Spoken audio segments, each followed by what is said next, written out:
In this video, we are building a dependent drop-down list in the Excel. Here's what we will implement step by step. Level 1. A drop-down list of continents. Level 2. Based upon selected continent, the next drop-down will show only the countries of that selected continent. Level 3. Based on selected country, the final drop-down will show only the states or cities of that selected country. So, each level depends on the selection made in the level above.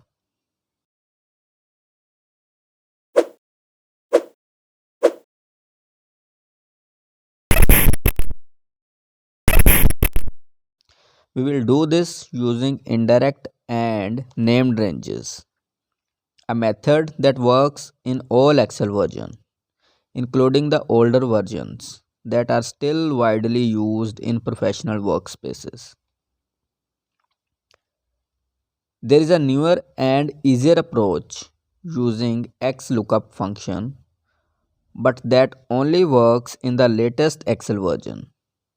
I have covered that method in a separate video. You will find the link in the description. For this video, stay focused on indirect and named ranges, because once you understand this logic, you will understand how dependent dropdowns actually work, not just how to copy steps. Before we touch dropdowns, you need to understand one core idea. Indirect function takes text and converts it into a reference. For example, indirect A2.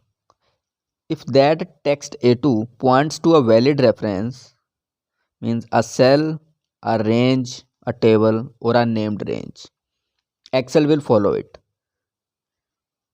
Even the following works if the reference exists. Let's understand this with a simple example. In the cell A10, type some text. For example, sample. In the next cell B10, create a drop-down list that depends on the value A10. So, go to the data validation, select list, and instead of selecting a range, use indirect and then point to cell A10. So Excel now takes the text value from cell A10 and tries to use it as a reference. When you click OK, Excel shows an error because this text sample is not a valid reference. A valid reference is a reference to a cell, range, table, or a named range. So that's why the list right now is empty. Now try to change the value in the cell A10 to A2, and you will see the list now shows the value from the cell A2. If you update the value from A2 to a range A2 to A6, the list updates with the values from that range. So you see, indirect function is clearly converting the text value to a live reference. You can even confirm this using the type function. It returns 2, meaning the value in the cell A10 is a text value. Also notice the list in cell B10 updates dynamically based upon the value in A10. That's exactly how dependent dropdowns are supposed to behave that we are trying to implement in this video. Now, let's take this range and convert it into a table by pressing Ctrl T. Name it table 1A. Then type this table name table 1A in the cell A10.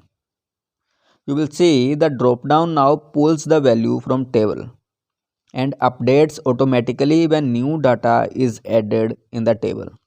So that's how indirect function points to a valid reference to a table. If you type a random name, it won't work unless that name exists as a named range. Once a named range is created, indirect works. Let's understand what a named range is and how it works.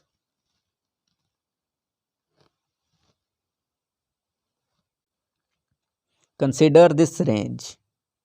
These items already exist on the sheet, but Excel doesn't yet treat them as a usable group. So, we need to convert them into named ranges. To convert it into a named range, we need to go into the Formula tab and open Name Manager. This is where Excel stores every reference that indirect function can work with. If a name appears here, indirect can point to it. And if something breaks later on, this is the very first place to check. To create a named range, select the range, then click Define Name. By default, Excel will use the first cell as the name, but you can give it any custom name. The refers to box shows the exact range that we are converting to a named range. Check the name manager to see all the created lists that exist in this worksheet. Instead of normal ranges, use tables wherever possible because they are dynamic. When defining a name from a table, Excel uses the header as the name and the references updates automatically whenever a new data is entered. These named ranges become a valid reference for indirect function to work upon. Now let's start building the drop-down list as we discussed in the starting of this video. For level L1, we have a list of continent names. Convert this list into a table so it updates dynamically. Select the continent list, convert it into a table. Now select column or the range where you want to implement this L1 list. Go to data validation, select list, and then select this table as the source. You will see the level 1 is now complete and drop down list is implemented. Any new continent added to the table automatically appears in the drop down. Now let's build level 2. Select the next column, then go to the data validation, select list. Here use indirect and then reference to the level 1 cell in the previous column, because that's the cell based upon the value of which you want to implement level 2 list. So here's how it works behind the scenes. Level 1 list returns a text value. Indirect takes that text value and converts it into a reference, possibly to a named range to a level 2 list. But if you click OK, at this point, errors or empty list are expected. Why? Because the named range doesn't exist yet for level L2. We haven't created them.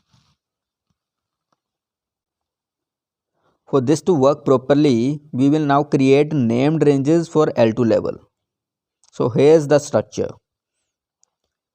Each continent has its own column. Each column contains countries in that continent. The column headers are the continent names that matches the L1 list. Now let's convert this range to a table for dynamic behavior. It's not compulsory but a good practice to follow. So here is a critical rule. The level 1 drop down list, the values lying there must exactly match these headers, because only then will indirect function correctly convert the text to a valid reference to these lists. Now select this full range including headers, go to formulas and select create from selection. Check the top row and now click OK. So Excel now creates a separate named range for each column and use the header text as the range name. You can verify it from the name manager. Now that the named ranges are created, let's test the dropdowns.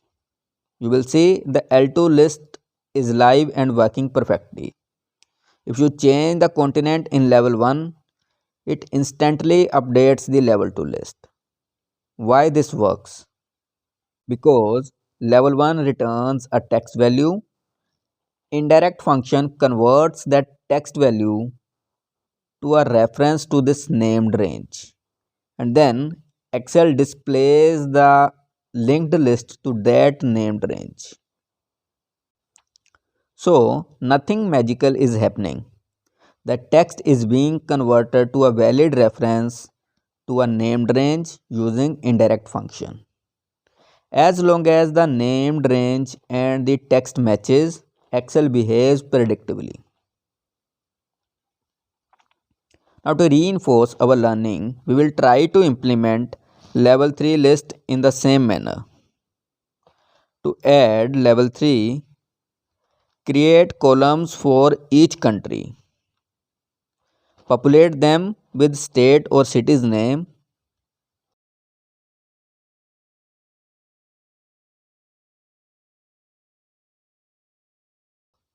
Create named range using the top row.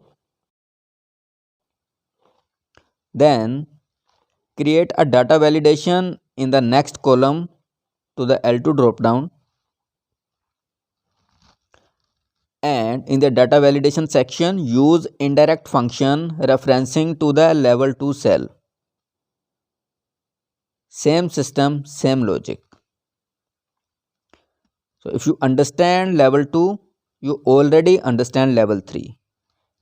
Indirect doesn't care about levels, but only that text and named ranges matches. This method works everywhere, but requires strict naming discipline, especially with large lists. For an easier to maintain approach, you can watch XLOOKUP based version. The link is in the description. So that's it for this video. This video wasn't just about the dropdowns. It was about how Excel turns text into logic and how systems depend on consistent references. Once you think this way, Excel stops feeling random and starts feeling predictable. So if you enjoyed the content, please subscribe to the channel and check out for more amazing content.